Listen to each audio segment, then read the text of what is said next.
শিক্ষার মূল উদ্দেশ্য কি? কেবল কি জ্ঞানের নামে জোর করে কিছু তথ্য মাথায় ঢুকিয়ে দেওয়া, কিংবা পরীক্ষায় ভালো ফলাফল করার মাধ্যমে সমাজের সবার কাছে ভালো থাকা, অথবা একটি ভালো চাকরি পাওয়া? এই বিষয়গুলো নিয়ে ইদানিং প্রায়ই প্রশ্ন উঠেছে। তরুণদের এরকম আরও বেশ কিছু বিষয় রয়েছে যেগুলো নিয়ে তরুণরা এখন প্রশ্ন করছে। আমরা তরুণদের হয়ে সেই প্রশ্ন করতে চাই, প্রশ্নের জবাব খুঁজতে চাই। আমরা তরুণদের পাশে ছিলাম, তরুণদের পাশে আছি, আর এই কারণেই তরুণদের নিয়ে আমাদের এই আয়োজন এখন যৌবন যার। আমি আশিকুর রহমান চৌধুরী আপনাদের সবাইকে স্বাগত জানাচ্ছি। প্রথমেই মনে করিয়ে দিতে চাই, তরুণদের নিয়ে আমাদের এই অনুষ্ঠান এখন যৌবন যার এটি পাক্ষিকভাবে মঙ্গলবার সন্ধ্যা ৬টা ৪৫ প্রচারিত হয়। শুরুতেই থাকছে আওয়াজ তোলো।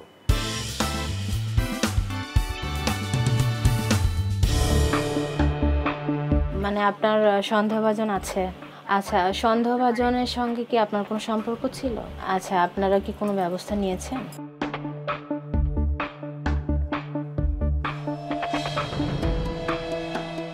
মাত্র ১ ঘন্টা পুলিশের সাইবার সাপোর্ট ফর উইমেনের অফিসে অবস্থান করে বারবার এটাই মনে হচ্ছিল যে কি করে এমন পরিস্থিতি সামলানো যেতে পারে। আসসালামু আলাইকুম, police cyber support for women থেকে বলছি। কে বলছেন? মিনিটে মিনিটে ফোন আসছে যেখানে নারীরা অভিযোগ করছেন যে কোনো সময় তাদের ব্যক্তিগত ছবি কিংবা ভিডিও ফুটেজ বাজেভাবে নেট দুনিয়ায় ছড়িয়ে দেওয়ার হুমকি দেওয়া হচ্ছে। এখনই যেন ব্যবস্থা নেওয়া হয়। এখানে একজন ভুক্তভোগী কল করেছিলেন, উনি খুলনা থেকে কল দিয়েছিলেন। তাকে বারংবার হয়রানি করা হচ্ছে। তার কারণ হচ্ছে তার ছোট বোনের সঙ্গে সম্ভবত অভিযুক্তের কোনো সেই মানে ফ্যামিলির ধরে, তো তার বিভিন্ন ছবি তার আইডি থেকে কালেক্ট করে ফেক অ্যাকাউন্টে আপত্তিকর ক্যাপশন দিয়ে ছাড়া হচ্ছে তাকে সামাজিকভাবে হেনস্থ করার জন্য।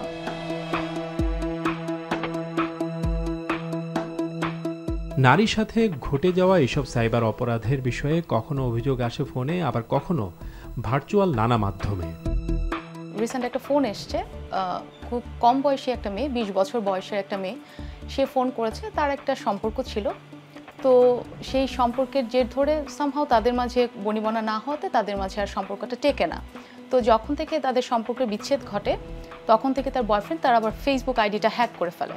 তো হ্যাক করে ওই আইডি থেকেই মেয়ের কিছু পার্সোনাল পিকস আর হচ্ছে ওর ফোন নাম্বার ইউজ করে কিছু বাজে ক্যাপশন দিয়ে অলরেডি ওর আইডি থেকে পোস্ট করতে থাকে। তো সেই ব্যাপারে কমপ্লেন এসেছিল আমাদের কাছে। এরকম প্রায় ফেক আইডি, তারপরে হচ্ছে আইডি হ্যাক করে ফেলেছে এবং হ্যাক করার পর তাদেরকে টাকার জন্য ব্ল্যাকমেইল করছে। আমাদের কাছে এরকম একটা কমপ্লেন এসেছিল যে ওনার হচ্ছে 2020 সালে একটা মোবাইল চুরি হয়ে যায়। হ্যাঁ, তো তারপরে ওনাকে কিছুদিন হচ্ছে বিভিন্ন নাম্বার থেকে, হোয়াটসঅ্যাপ নাম্বার থেকে ওনাকে কিছু আপত্তিকর পিকচার দিয়ে টাকা দাবি করবে, বিভিন্নভাবে হয়রানি করছে।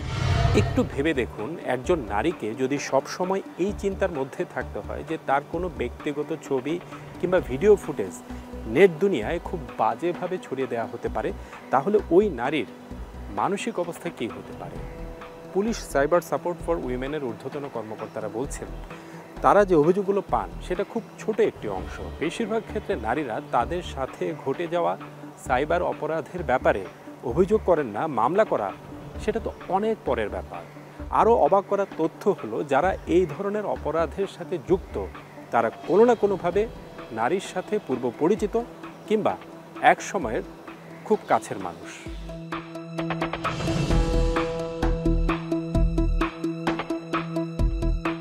মূলত সাইবার ক্রাইম আমরা যে ধরনের অভিযোগগুলো পাই নারীদের কাছ থেকে, তার কোনো ছবি এডিট করে অন্য একটা বাজে ছবির সাথে মিশিয়ে সেটা হচ্ছে সে স্প্রেড করে দিবে, এরকম থ্রেট করে।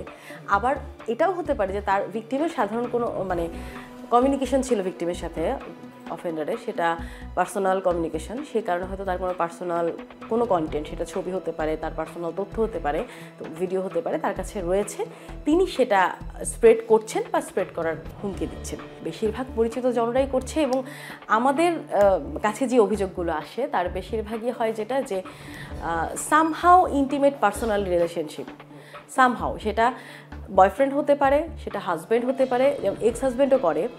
ইন্টিমেট পার্সোনাল রিলেশনশিপটা খুব বেশি আসে।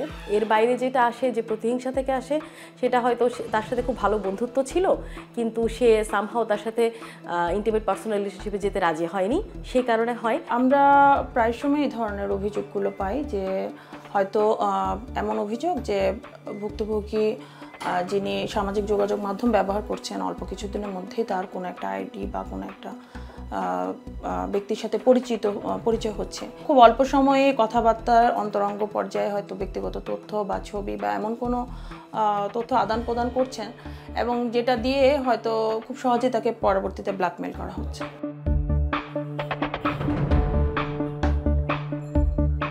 পুলিশের সাইবার সাপোর্ট ফর উইমেনের তথ্য মতে তাদের এই সেবা চালুর পর 1.5 বছরে 20,000-এর বেশি অভিযোগ এসেছে। তারপরও এখানকার ঊর্ধ্বতন কর্মকর্তারা বলছিলেন এই সংখ্যা প্রকৃত সংখ্যার তুলনায় খুবই কম, কারণ বেশিরভাগ কিশোরী বা তরুণী সাইবার অপরাধের বিষয়ে অভিযোগ তো দূরে থাক, পরিবারকেও বলতে চান না, অথচ প্রতি মুহূর্তে তাদেরকে থাকতে হয় চরম আতঙ্কে।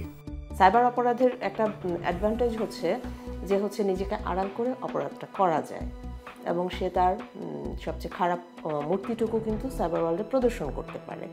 আমাদের রিসেন্টলি আমাদের অভিযোগ পেয়েছিলাম এক ভদ্রমহিলার ছবি একটি নিয়ে একটা আপত্তিকর ছবির সাথে এডিট করে তাকে বলা হচ্ছে যে তুমি যে তোমার ব্যক্তিগত ছবি আমাকে দাও, খোলামেলা ছবি আমাকে দাও, যদি না দাও এই ছবিটি আমি কিন্তু এখন পোস্ট করব এবং যে তোমার আত্মীয় স্বজন স্বামী অনেকের কাছে এবং তুমি যে আমার সাথে ফেসবুকে কথাবার্তাগুলো বলেছো সেগুলো আমি পোস্ট করব। তো আমাদের কাছে অভিযোগ করেছেন, আমরা সেই বিষয়টা নিয়ে দেখেছি, আমরা তথ্য নিয়েছি আইডির তথ্য নিয়ে আমরা যাকে আইডেন্টিফাই করলাম, ঘটনা বের হয়ে আসলো ভদ্রলোক তার প্রতিবেশী। এটাই আমাদের রিয়েলাইজেশন যে আসলে বিষয়টা দিন দিন ভয়াবহ হয়ে উঠছে। পুলিশ সাইবার সাপোর্ট ফর উইমেনের তথ্য মতে কিশোরী, তরুণী কিংবা বিবাহিত নারীদের সাথে বেশ কয়েক ধরনের সাইবার অপরাধ হয়ে থাকে। ধরনগুলোকে যদি শতকরা হিসাবে চিন্তা করা হয় তাহলে fake ID 43%, ID hack 12%, blackmailing 17% এবং সবচেয়ে ভয়ঙ্কর সাইবার অপরাধ আপত্তিকর কন্টেন্ট ছড়ানো সেটি হয়ে থাকে 9%। শেয়ার করার ব্যাপারে তাকে অবশ্যই সতর্ক হতে হবে। আবার পরিচিত হলেও যদি উনি ওনার ক্লাসমেট বা বন্ধু কারোর সাথে কোনো ধরনের সম্পর্কে জড়ান, সেখানে ভার্চুয়াল যোগাযোগ মাধ্যমে উনি তার কতটুকু তথ্য বা ছবি বা ভিডিও, কী অবস্থায় তার সাথে ভিডিও কলে কথা বলা উচিত, এই বিষয়গুলোর ব্যাপারে আসলে সচেতনতার প্রয়োজন রয়েছে। কারণ আমাদের এটা অবশ্যই মনে রাখা উচিত, সামাজিক যোগাযোগ মাধ্যম এটা একটা পাবলিক একটা কমিউনিকেশন মিডিয়া এবং এখানে আসলে অবশ্যই নর্মস অ্যান্ড কিছু রুলস আমাদের মেনে চলা উচিত।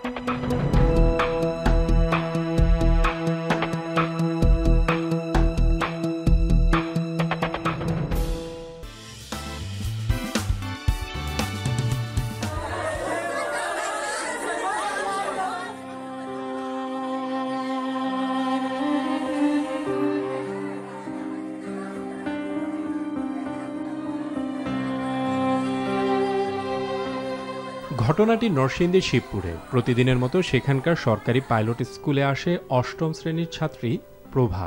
স্কুলের ড্রেস কোড ঠিকমতো না মানায় এই নিয়ে চরম তিরস্কার, এমনকি বেত্রাঘাত করতে থাকেন ওই স্কুলের শিক্ষিকা নার্গিস সুলতানা কণিকা। অভিযোগ জানাতে প্রভা সরাসরি চলে যায় থানায়। সেখানে ঘটনার বর্ণনা দিতে গিয়ে অসুস্থ হয়ে পড়ে সে। এক পর্যায়ে সে জানায় থানায় আসার আগে সে বিষ পান করে এসেছে। হাসপাতালে নেওয়া হলে মারা যায় প্রভা। তাকে নাকি তার স্কুলের ম্যাডাম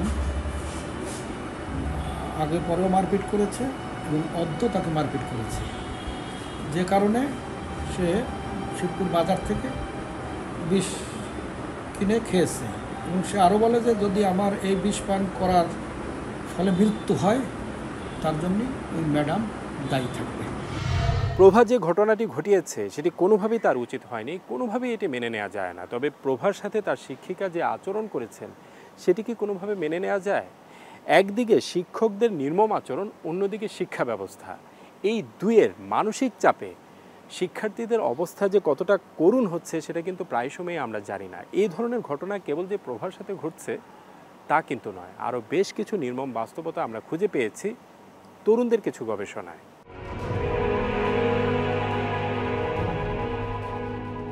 তরুণদের সামাজিক সংগঠন আচল ফাউন্ডেশন এই বছরের প্রথম 8 মাসে শিক্ষার্থীদের আত্মহত্যা নিয়ে একটি জরিপ পরিচালনা করে।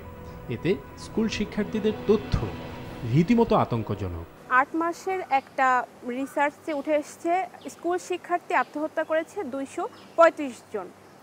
এর ভিতরে ম্যাক্সিমামেরই বয়স ছিল 14 থেকে 16 বছর বয়স এবং 8 মাসের এই গড় হিসাব করলে দেখা যায় 1 মাসে টোটাল 29 জন শিক্ষার্থী আত্মহত্যা করছে। আমরা যখন রিসার্চের ডাটাগুলো নিয়ে কাজ করছিলাম সেই সময়টাই দেখলাম যে আসলে সুইসাইড করছে যে অনেক ধরনের কারণ রয়েছে এর পিছনে। তো মূলত আমাদের যে শিক্ষা ব্যবস্থার একটা অবস্থা, সেই অবস্থার উপর বেসিস করে বেশ কিছু আমরা কেস স্টাডি করলাম।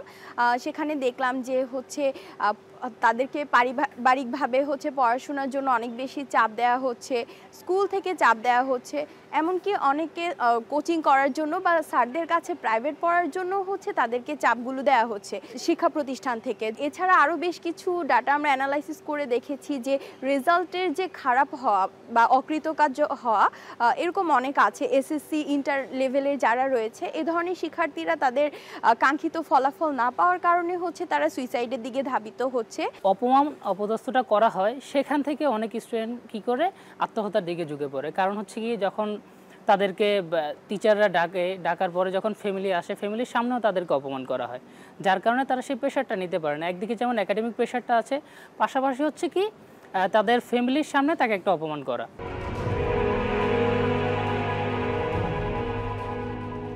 এই যে অপমান অপদস্থ করার কারণে শিক্ষার্থীরা একরকম মানসিক রোগী হয়ে যাচ্ছে, সেটির জন্য কে দায়ী? শিক্ষকরা কি এর দায় এড়াতে পারেন? শিক্ষা মনোবিজ্ঞান নিয়ে যারা গবেষণা করছেন সেরকম একজন শিক্ষক বলছিলেন এই বিষয়ে তিনি তার গবেষণাতেও জটিল এক পরিস্থিতি খুঁজে পেয়েছেন। এইটা তো রিসেন্টলি অনেক জায়গায় আসছেও যে শিক্ষকরা বিশেষ করে মাধ্যমিক বিদ্যালয়ে শিক্ষার্থীদের সাথে পেরে উঠছেন না। এবং কেন? তারা শিক্ষকরা বলছেন যে আমাদের হাতে সেই ক্ষমতা, মারধর করার ক্ষমতা বা আমাদেরকে ডিসিপ্লিন করার ক্ষমতা নাই। আপনার ডিসিপ্লিন যখন আমরা বন্ধ করেছি, আমরা কিন্তু শিক্ষকদের অল্টারনেটিভ প্রশিক্ষণ দিই নেই। আমরা হুট করে বন্ধ করে দিলাম যে কোনো পানিশমেন্ট দেওয়া যাবে না, কিন্তু অল্টারনেটিভ কী হবে তার একটা প্রশিক্ষণ দরকার, যাকে একজন শিক্ষার্থীকে নিয়ন্ত্রণ করার জন্য আমরা কী করব, কোন আদার ওয়েতে তার ডিসিপ্লিনটাকে ফিরিয়ে আনবো। এবং সেক্ষেত্রেই দেখা গেছে যে শিক্ষকরা হয়তো বা সেটাকে করতে পারছে না, তারা ভার্বালি অ্যাবিউজ করে নিয়ন্ত্রণ করার চেষ্টা করছেন। এবং শিক্ষার্থীরা আমার নিজের রিসার্চও আসছে যে শিক্ষার্থীরা এই ভার্বাল অ্যাবিউজকে মারার থেকেও বেশি কঠিনভাবে মনের মধ্যে নিয়ে নেয়। ডক্টর আহসান হাবিবের কথার বাস্তবতা উঠে এসেছে মানুষের জন্য ফাউন্ডেশনের একটি গবেষণায়, যেখানে দেখা যাচ্ছে 90% শিক্ষার্থী কোনো না কোনোভাবে নিজের স্কুলে মানসিক নির্যাতনের শিকার হচ্ছে। আমাদের 5200 বাচ্চার মধ্যে 90% শিশুই বলছে তারা ইমোশনাল ভায়োলেন্সের শিকার। স্কুলের টিচারের ক্ষেত্রে তাদের কথা হচ্ছে যে ক্লাসে ঢুকেই হয়তো 2-3জন বাচ্চাকে তারা কেয়ার করছে আর বাকিদের দিকে তাকায়ও না অনেক সময়। তারপর তাদের দিকে কিছু ছুঁড়ে মারা, হয়তো স্কুলে হয়তো একটু দেরি হয়েছে কিন্তু সেটার যে তিরস্কারের লেভেল অনেক বেশি থাকে।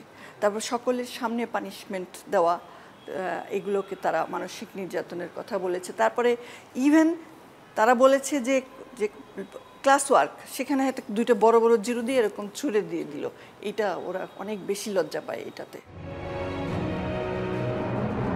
প্রশ্ন উঠেছে এমন মানসিক নির্যাতনের শিকার হয়ে আদৌ কি প্রকৃত জ্ঞান অর্জন করা সম্ভব?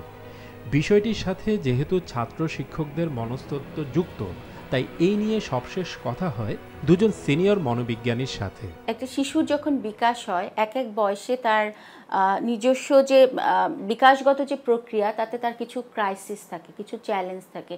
সেই জায়গাটাই যখন আমাদের শিক্ষকরা জানছেন না যে এই বয়সে এই শিশুটা হয়তো একটু রাগ দেখাবে বা আমার কথাটা একবারেই মানতে চাইবে না, এই ব্যাপারটা যখন উনি ভেবেই নিচ্ছেন যে ও আমার সাথে বেয়াদবি করছে, তাহলে যেটা হলো শিক্ষকের জায়গা থেকে উনি ভাবছেন বেয়াদবি করছে, শিক্ষার্থী হয়তো তার বিকাশগত ওই জায়গাটাতে অথবা তার পরিবারের কোনো একটা ক্রাইসিস আছে সেখান থেকেই করছে। তাহলে দুজনের যে একটা দ্বিমুখী অবস্থান, এই কনফ্লিক্টটাতে কিন্তু দুজনেই সাফার করছেন। টিচারও কিন্তু ফ্রাস্ট্রেটেড হয়ে যাচ্ছে যে আমি এই শিক্ষার্থীকে কিভাবে মানাবো।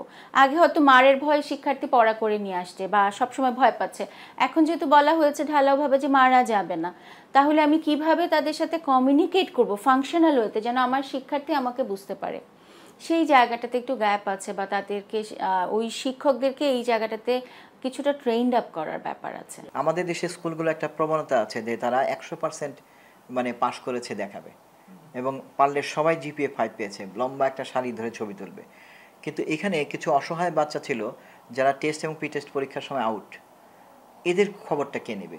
বিদেশে কিন্তু এরকম মানে গবেষণা হয়েছে, যখন স্কুল থেকে কাউকে বের করে দেওয়া হয় বা যে কোনো কারণে বের হয়ে যায়, ওই কমিউনিটিতে ক্রাইম বেড়ে যায়। আমাদের সে স্কুলগুলো কি করে, এটা একটা মেলা আয়োজন করেছে, তারা আনফিট বাচ্চা চেক করে টেস্ট এবং প্রি টেস্টে। যারা মেধাবী তাদের লাইন দিয়ে দাঁড় করাই দিল, যারা মেধাবী না তাদের তাড়ায় দিল।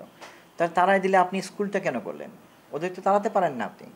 এই যে সমস্ত বাচ্চা আচরণ খারাপ তাদেরকে আপনি টিসি দিতে পারেন না, যেসব বাচ্চা লেখাপড়া খারাপ তাদেরকে আপনি টিসি দিতে পারেন না। আপনি সেটা ডিল করেন, তাকে শেখান। মানুষের সন্তান, বাংলাদেশের সন্তান, সে যাবে কোথায়? সমুদ্রে লাফ দেবে নাকি? এটা তো আপনি করতে পারেন না। তাহলে বোর্ড থেকে যদি চেক করা হতো যে তোমার কটা বাচ্চা তুমি নিয়ে শুরু করছিলা এবং এখন এসএসসিতে কটা বাচ্চা পরীক্ষা দিল, বাকিরা কেন দিল না, তোমাকে উত্তর দিতে হবে, তাহলে কিন্তু এই কাণ্ডগুলো বন্ধ হতো। এটা উপর থেকে না করলে করা কঠিন।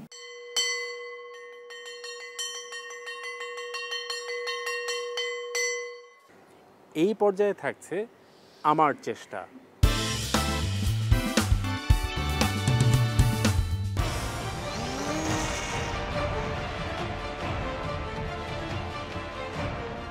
এর আগে সবুজ ককশিট দিয়ে এমন একটি উড়োজাহাজ বানিয়েছিল যা কিনা তার এলাকা দিনাজপুরের ফুলবাড়িয়ায় ব্যাপক সাড়া ফেলে দেয়। কেননা সত্যিকারের উড়োজাহাজের মতোই সেটি উড়ে বেড়াতে পারে দূর দূরান্তে। উড়োজাহাজের পর সবুজ, যে কিনা কেবল স্কুলের গণ্ডি পার হয়েছে, সে এবার ড্রোন বানিয়ে ফেলেছে নিজের প্রযুক্তিগত মেধা খাটিয়ে। তাও আবার সেটি এমন এক ড্রোন যা দিয়ে সবুজ তার বাবার ফসলের মাঠে নিয়মিত সার কীটনাশক ছিটাচ্ছে, পুকুরের মাছের খাবারও দেয়া হচ্ছে সবুজের এই ড্রোন দিয়ে। এমন দৃশ্য দেখতে কৃষকরা ছুটে আসছেন দূর দূরান্ত থেকে।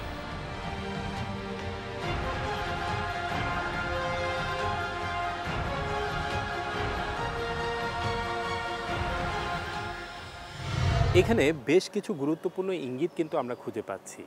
কেবল এসএসসি পাশ করা একজন কৃষকের সন্তান গ্রামে বসে একটি ড্রোন বানিয়ে ফেললো, যে ড্রোন দিয়ে সে তার বাবার ফসলের মাঠে সার কীটনাশক ছিটাচ্ছে। তার ভবিষ্যতে আরও অনেক কিছু করার পরিকল্পনা রয়েছে।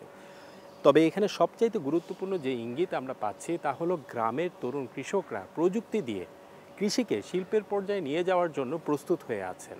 এখন কেবল প্রয়োজন সবার সমর্থন।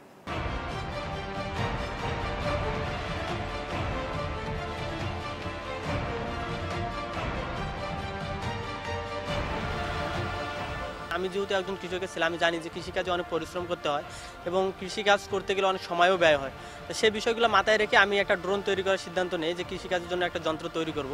সেই ড্রোনটি আমি তৈরি করি, আমার একটা ছোট্ট একটা মোবাইল মেকানিকের দোকান আছে, সেখান থেকে যে টাকা ইনকাম হয় সেখান থেকে আমি বাসায় কিছু সাপোর্ট দিই এবং পাশাপাশি ইলেকট্রনিক যন্ত্র কিনে কাজগুলো করি। অল্প পরিসরে টাকা ব্যয় করে এটা আমি তৈরি করছি। আমার এটাতে সর্বোচ্চ 2 লিটার পানি বা 2 কেজি ওয়েট নিতে পারে। আমার এটা দিয়ে জমিতে স্প্রে করা এবং জমিতে যে শুকনো ফার্টিলাইজার সারগুলো আছে এবং যে বীজ রোপণ করা, ওই বিষয়টা মাথায় রেখে আমি 3টা কাজের জন্য এটা তৈরি করছি। এবং এটা দিয়ে আরও একটা কাজ করা যায়, সেটা হলো যে আবাদি যে পুকুরগুলো আছে, এই পুকুরে মাছ বা মাছের যে খাবার যে ছিটানো যে সিস্টেমটা, ওটাও এই ড্রোনের মাধ্যমে সম্ভব। আমার এই ড্রোনটি 3 ধরনের সার্ভিস কন্ট্রোলিং সিস্টেমের মাধ্যমে চলে। সেটা হলো প্রথমত রিমোটের মাধ্যমে এটা চলে এবং নিজস্ব যে অ্যান্ড্রয়েড ফোন আছে ওটার মাধ্যমেও চলে এবং কম্পিউটার, ল্যাপটপ এটার মাধ্যমেও চালা যাবে। এবং এটাতে জিপিএস লাগা আছে, কোনো জমির বা কোনো জায়গার যদি লোকেশন তুলে দেওয়া যায়, সে জমিতে নিজে গিয়ে তার যে মিশনটা দিবেন আপনি, সেই মিশনটা সে অটোমেটিক ফলো করবে এবং তার মিশনটা কমপ্লিট হলে সে যেখান থেকে উড়ে গেছিলো আবার সেখানে ব্যাক হবে। ভবিষ্যৎ যে পরিকল্পনা সেটা হলো যে আমি সামনে আরও বড় এটা তৈরি করতে চাই, যাতে 15 থেকে 20 লিটার পানি বা ওয়েট নিতে পারে। সেই বিষয়টা মাথায় রেখে আমি কাজ করতে চাচ্ছি। তো এটাতে আরও প্রায় 40 বা 50 হাজার টাকা ইনভেস্ট করলে এটা আরও সামনে একটা বড় আকৃতির রূপ ধারণ করা সম্ভব এটার। এবং এটা দিয়ে জমিতে স্প্রে করা বা জমির যে কাজগুলো বললাম, এই কাজগুলো খুব দ্রুত এবং সময় অল্পর মধ্যে এই কাজগুলো করা সম্ভব।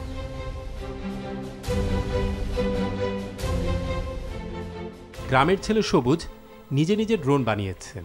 তার সেই ড্রোন দিয়ে কিভাবে নানামুখী কৃষিকাজ করা যায় তাও তিনি সরাসরি করে দেখিয়েছেন। অথচ কি তার বয়স, কেবল তো স্কুলের গণ্ডি পার হওয়া। সবুজের ড্রোনের বিষয়টি নজরে এসেছে শেরেবাংলা কৃষি বিশ্ববিদ্যালয়ের কৃষি প্রকৌশলের শিক্ষক জান্নাতুল ফেরদৌস নিপার, যিনি নিজেও সেচ প্রক্রিয়ায় অটোমেশন নিয়ে দারুণ কিছু গবেষণা করেছেন। তার মতে সবুজের বানানো এই ধরনের ড্রোন কিংবা অটোমেশন প্রযুক্তি আগামী দিনে কৃষিতে সত্যিকারের বিপ্লব ঘটাতে পারে, কৃষিকে নিয়ে যেতে পারে শিল্পের সর্বোচ্চ পর্যায়ে। ড্রোনের মাধ্যমে আমরা একটা অনেক বড় পর্যায়ের সেবা পেতে পারি। সেটার আমরা যখন একটা ফসল উৎপাদন করি তার 4টে স্টেজ আছে। তো যখন আমরা ক্রপকে প্রোডাকশন করতে যাই তার প্রোটেকশন দরকার। এই যে ক্রপ প্রোটেকশন যে স্টেজটা আছে, এই ক্রপ প্রোটেকশন স্টেজের মধ্যে আমরা কীটনাশক প্রয়োগ করি, that means herbicide, pesticide, insecticide. এই যে জিনিসগুলো আমরা ফিল্ডে প্রোভাইড করছি, উন্নত দেশগুলোতে দেখা যায় যে তারা কিন্তু এরোপ্লেন ইউজ করছে।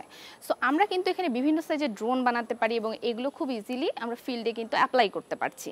এছাড়া আমরা ড্রোনের মাধ্যমে বিভিন্ন ক্যামেরা ইউজ করে আমরা কিন্তু ইমেজ নিতে পারি। এই ইমেজটা অ্যানালাইসিস করে আমরা দেখতে পারি যে এখন কোন ধরনের পোকা আক্রমণ করছে। সো এটা অবশ্যই প্রশংসার দাবি রাখে, সে যে কাজটি করেছে, সবুজ যে কাজটি করেছে সেটা অবশ্যই প্রশংসার দাবি রাখে।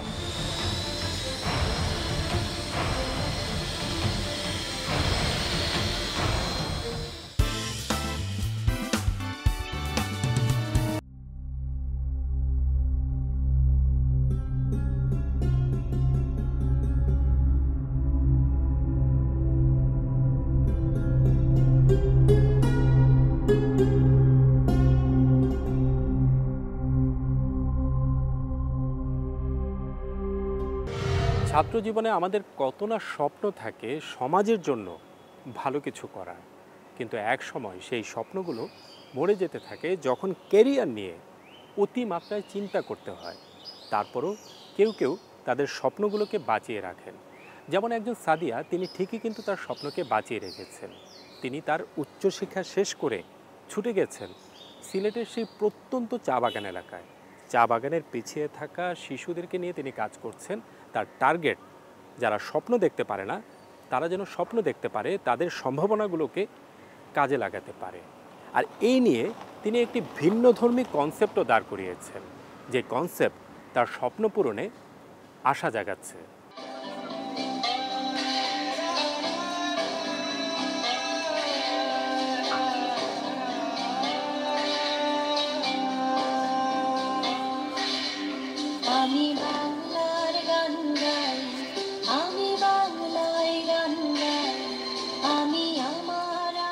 সিলেটের চা বাগানের এই শিশুরা হলো সেই শিশু যারা ব্রিটিশ আমল থেকে বংশ পরম্পরায় এমন কিছু ধারণা নিয়ে বড় হয় যেখানে বড় কিছু স্বপ্ন দেখার সুযোগ নেই। চা বাগানই তাদের গণ্ডি। তাদের জন্মই যেন চা বাগানের শ্রমিক হওয়ার জন্য। এর চাইতে বেশি কিছু তারা সচরাচর চিন্তা করতে চায় না। তাই তাদেরকেই টার্গেট করেছেন একজন সাদিয়া। তার কনসেপ্টটি হলো এরকম: চা বাগানের শিশুদেরকে সবার আগে স্বপ্ন দেখা শিখতে হবে। স্বপ্ন দেখা শিখলে এই শিশুরা নিজেদের ভাগ্য বদলাতে নিজে থেকেই আগ্রহী হবে। কিন্তু স্বপ্ন দেখা শেখা সেটা কিভাবে? সাদিয়ার কনসেপ্ট অনুযায়ী সুবিধা বঞ্চিত এই শিশুরা যখন সাংস্কৃতিক চর্চার মধ্য দিয়ে বড় হবে তখনই তারা জীবনের ভিন্ন মানে খুঁজে পাবে, যা তাদেরকে স্বপ্ন দেখা শেখাবে।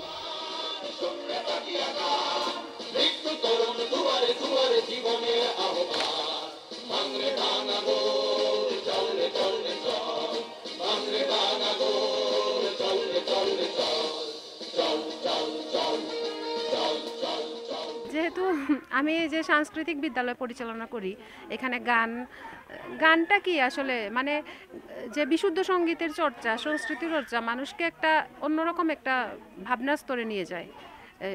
এই চর্চাগুলো, গান শোনা শুধু শিখা না, গান গাইতে গাইতে শিখতে শিখতে তার মধ্যে একটা অন্যরকম একটা ইনার স্পিরিট তৈরি হয়। ওইটা চেষ্টা আমি করি।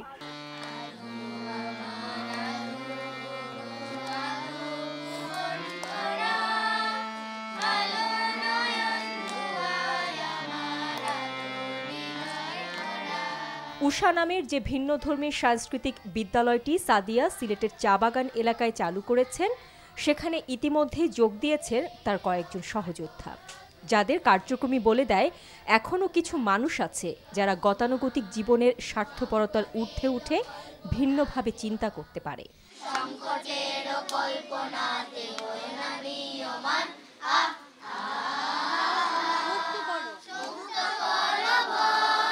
আমি রবীন্দ্রভারতী থেকে পড়াশোনা করে এসেছি, অনার্স মাস্টার্স করেছি রবীন্দ্রসঙ্গীতে।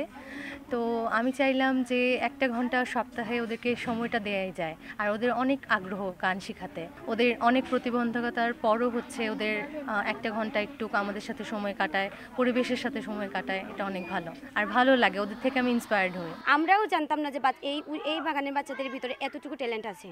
এখন মানে ওদের এই কাজে মানে উষার মাধ্যমে আমরা জানতে পারি যে বাচ্চারার মধ্যে এতটুকু ট্যালেন্ট আছে, ওরা বাইরে গিয়ে পারফর্ম করতে পারে। এই বাচ্চাগুলা যখন মানে বাগান থেকে বাইরে কোনো দিন পা রাখে নাই, এই বাচ্চারা আজকে বাগান থেকে বাইরে গিয়ে শহীদ মিনারে পর্যন্ত পারফর্ম করতে পারতেছে শুধু এই উষার মাধ্যমে। আমি তো আগে এসবের সাথে জড়িত ছিলাম না, তারপর নাচ গান মানে তারপর ছবি আঁকি, তারপর ছবি আঁকে আমি 2 বার না 3 বার মানে একম পুরস্কার পেয়েছি। এখানে আসি আমি গান নাচ ছবি আঁকা এগুলো শিখি অনেক কিছু।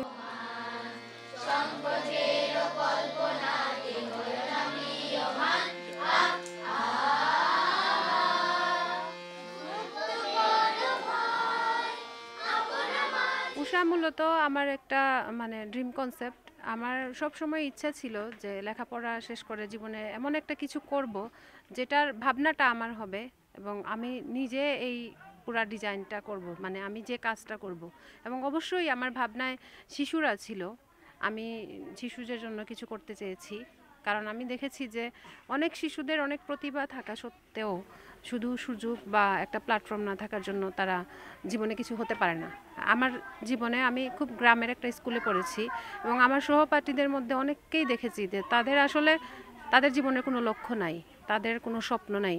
এটা তাদের সামর্থ্যের কারণে বা পারিপার্শ্বিক কারণে।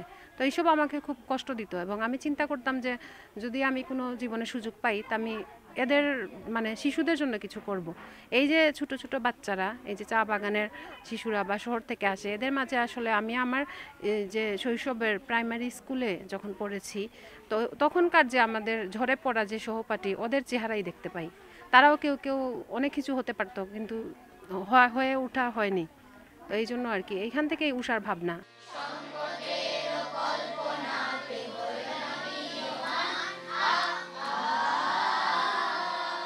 দর্শক, আমরা চলে এসেছি অনুষ্ঠানের শেষ পর্যায়ে। শেষ করার আগে তরুণদের উদ্দেশ্যে বলতে চাই, এটি আপনাদেরই অনুষ্ঠান, তাই আপনাদের বেশি বেশি মতামত আশা করছি। মতামত পাঠানোর ঠিকানা এখন যৌবন যার, এই 3টি শব্দের সংক্ষিপ্ত রূপ ejj@ntbbt.com। আমাদের এই অনুষ্ঠানটি দেখতে পাবেন আমাদের অফিসিয়াল ওয়েবসাইট www.ntbbt.com। আবার আমাদের এই অনুষ্ঠানটি দেখতে পাবেন আমাদের অফিসিয়াল ইউটিউব কিংবা ভেরিফাইড ফেসবুক পেজে। দর্শক, আজ এই পর্যন্তই। ভালো থাকুন, সুস্থ থাকুন, নিরাপদে থাকুন আর অবশ্যই আস্থা রাখুন তারুণ্যের শক্তির উপর।